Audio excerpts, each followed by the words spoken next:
This was not a good night for the president. Everything he touched was a loser. Trump hasn't been this embarrassed since he found out there was a Donald Trump Jr. But don't worry. If you're tired of all the losing, fear not, he's got an excuse. Trump does not understand anything about humanity, people. He has no empathy. I don't know what he is, but he's an alien. And he wants to. Trump's presidency didn't start like history, it started like Hollywood. A billionaire showman stepping into the spotlight armed with slogans, spray tan, and the swagger of a man auditioning for his own biopic. Jimmy Kimmel saw the spectacle for what it was, American politics disguised as reality TV, only with higher stakes and way worse lighting.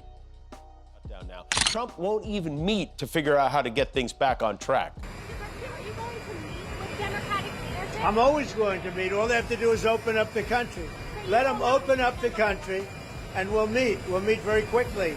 But they have to open up the country. Because the arts are democratic.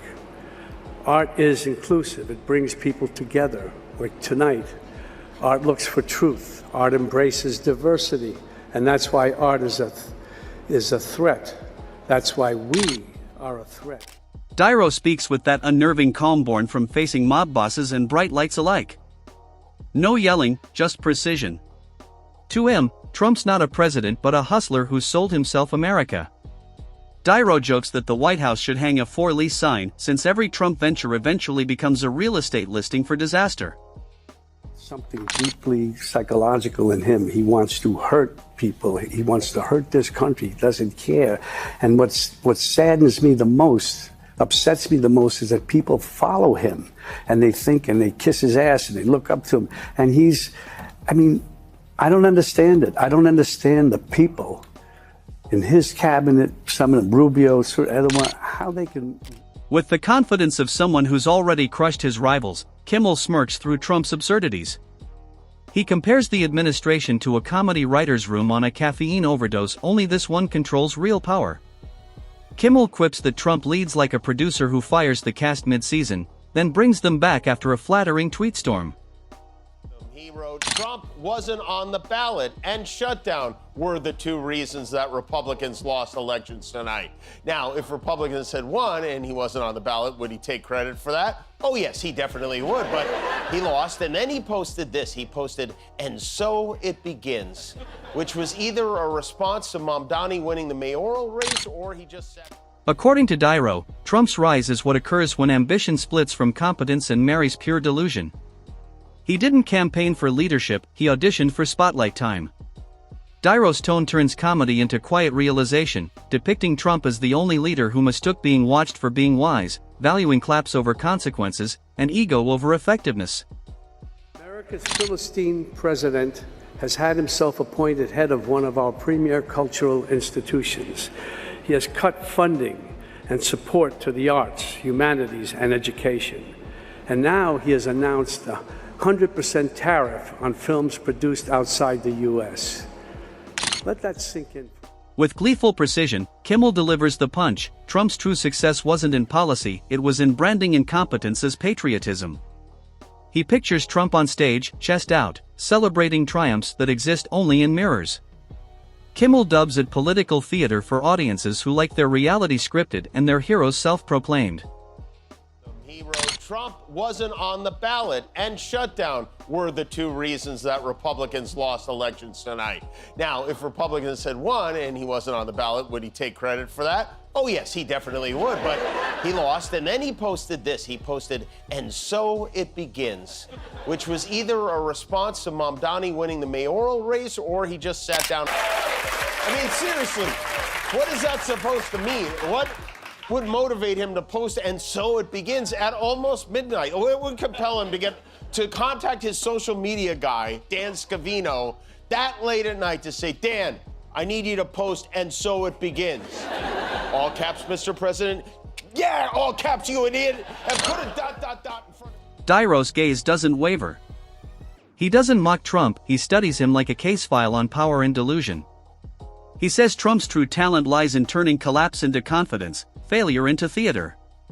His empire of debt and denial became national policy. It's like watching a casino manager explain morality, Niro sighs. Everything's rigged except when he's winning. He calls Trump's presidency a masterclass in self-preservation disguised as patriotism. Kimmel seizes the moment, spinning absurdity into satire. He jokes that Trump sees the Constitution as customer feedback relevant only when it flatters him. Kimmel pictures Trump's press briefings as chaotic improv shows, truth bowing out early while ego headlines. He quips, America didn't hire a leader, it booked a performer who charges by the retweet. Niro, steady and surgical, adds that Trump commodified democracy itself rallies as advertisements, division as brand identity. It's not leadership, he says, it's marketing. And when Kimmel laughs, it's not mockery, it's recognition. Because in Trump's America, chaos was never a side effect. It was the business model. I always keep saying, democracy is great, of course, but democracy people take for granted. It's a word that some people don't even understand. They take it for granted. It's about right and wrong, period. The guy's a monster. He is beyond wrong. It's almost like he wants to do the most horrible things that he can think of in order to get a rise out of it. Kimmel chuckles, but the weariness shows. He says Trump's presidency feels like a never-ending soap opera, all drama, no logic. The Oval Office looked more like a backstage green room, he jokes, filled with mirrors, egos, and bad improv. Every scandal turned into a headline, every controversy spun as branding. Historians will need snacks, Kimmel grins. This era isn't politics. It's binge-worthy chaos. Niro doesn't laugh. His voice cuts through the humor. The joke's on us, he says quietly. We sold our seriousness for screen time. He imagines future generations wondering how democracy became a performance art. Trump didn't corrupt politics, Niro says. He revealed how hollow it already was. Kimmel nods, then jokes that Trump's the greatest method actor alive, playing himself with such conviction, he forgot the cameras could turn off. Every rally's a rerun, Kimmel smirks. Same script, same applause. He calls it the show that refuses to end, where the audience keeps watching out of habit, not hope. Niro's final line lands heavy, America's still watching. But nobody remembers what they tuned in for. It's their fault. Everything is their fault. That's right. The buck stops over there. Trump was on 60 Minutes last night. He is desperate to try to blame this shutdown of his on the Democrats. We are now approaching the longest shutdown in American history. Democrats' fault. He blurted that out like he's playing Name That Tune. Niro doesn't miss a beat. Trump's genius wasn't leadership, he says. It was staying alive through chaos. Every scandal became an ad. Every outrage sold the brand. Dictators rewrite history, he deadpans. Trump just retweets it. He didn't seize control, he confused the system until it clapped. Kimmel grins. The Trump White House made reality TV look subtle, he says. Every policy had a plot twist. Every press briefing, a cliffhanger. He imagines Trump obsessing over ratings the way teenagers obsess over likes. It's tragic, Kimmel laughs. A man with power still chasing applause. Niro goes darker. He turned the presidency into America's mirror, he says. It wasn't about vision, it was validation. He showed the country not what it was, but what it wanted to believe. Then the dagger, when entertainment replaces empathy, Niro says, you stop leading a nation. You start hosting it. We're in a very bad situation. I remember you and I about 5-6 years ago talking. I'm down at the Spring Studios, something about, I said, what just happened just happened. No, it didn't. Didn't happen. It's all about truth. And what we have here is a denial of truth all over the place. And even the speech that he made after is insane. It's just insane, and I'm very, very... Kimmel leans back with that sly grin, saying Trump's legacy shows how fame burns out faster than integrity. He jokes that Trump's still holed up in his golden tower, posting like the algorithm owes him loyalty. The only consistent policy, Kimmel laughs, was self-advertising. Presidents once fought for nations, Trump fought for attention. The question now, Kimmel adds, is whether America wants leaders or influencers. Niro cuts in with quiet precision. Trump didn't rise by accident, he says. He was elevated by a society obsessed with spectacle. His voice deepens as he adds, every empire collapses, this one just sold tickets first. Kimmel chuckles, calling Trump's reign a masterclass in marketing failure as authenticity. He imagines teachers in the future showing Trump clips in class, saying, this is how irony became policy. The comedian sighs, his tone equal parts humor and disbelief. Trump didn't drain the swamp, he says. He branded it, priced admission, and called it a movement. The audience laughs, but it's the uneasy kind. Because deep down, everyone knows the show never ended. It just moved online. Many were surprised to see Darth Renovator on 60 Minutes. You know, 1 year after suing 60 Minutes for editing an interview, Trump sits down with 60 Minutes for an edited interview. Nora O'Donnell pressed the president on a number of issues, but his message was clear. Me, good, Biden, bad. They've seen their grocery prices go up, inflation. No, you're wrong. They went up under Biden.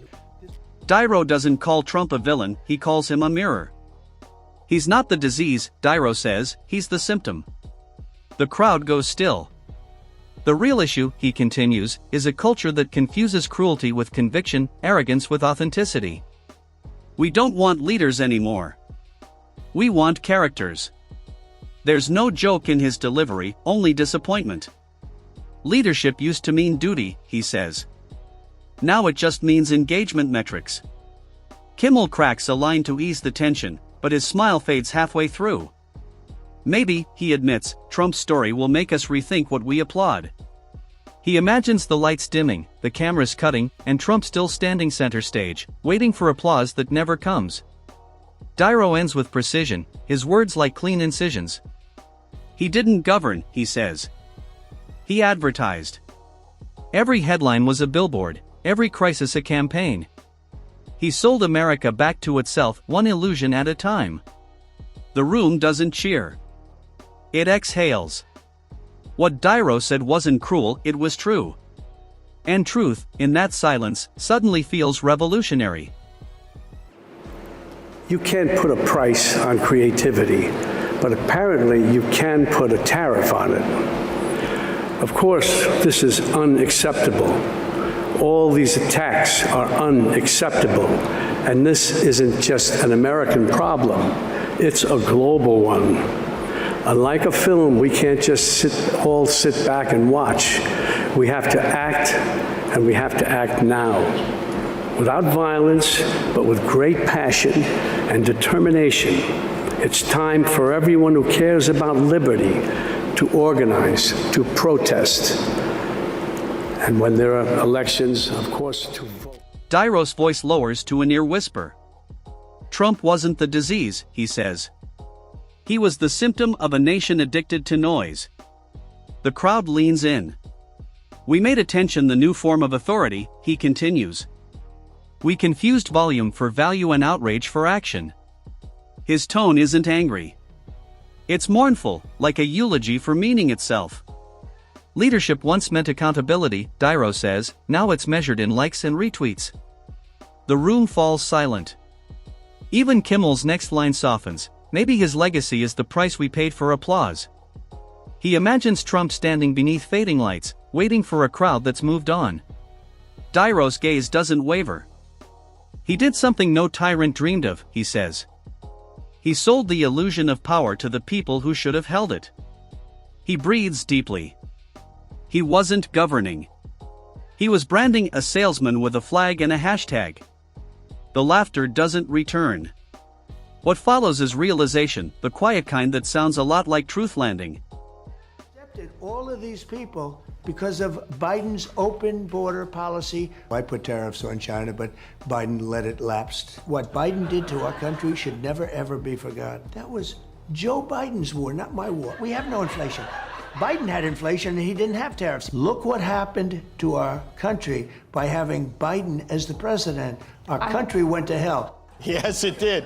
And you were the Uber driver who brought... Niro's words echo like prophecy. One day, he says, they'll look for the moment when truth lost its sanctity and became a stage act. And they'll see it wasn't collapse, it was celebration. His gaze hardens. This was never about one man. It was about a nation that mistook entertainment for evidence, charisma for character. When honesty becomes theater, authority becomes a joke. Trump didn't wreck democracy. He rebranded it, turned disinformation into a business model, outrage into currency. Kimmel exhales, the grin fading into something almost mournful. The clapping around him drones on, mechanical and hollow, applause for a show that should have ended long ago. Every cheer sounds pre-recorded, every laugh empty. Trump stays in the spotlight, basking in the glow of ghosts, bowing to an audience that no longer exists. He performs to silence and calls it support. Kimmel watches quietly. The show ends, he says, only when we stop buying tickets. The words hang there, part warning, part prayer. The lights never dim. America sits frozen, still tuned in, still applauding reruns of its own denial. The line between satire and statecraft has vanished, and somewhere in that blur, a country keeps mistaking applause for truth.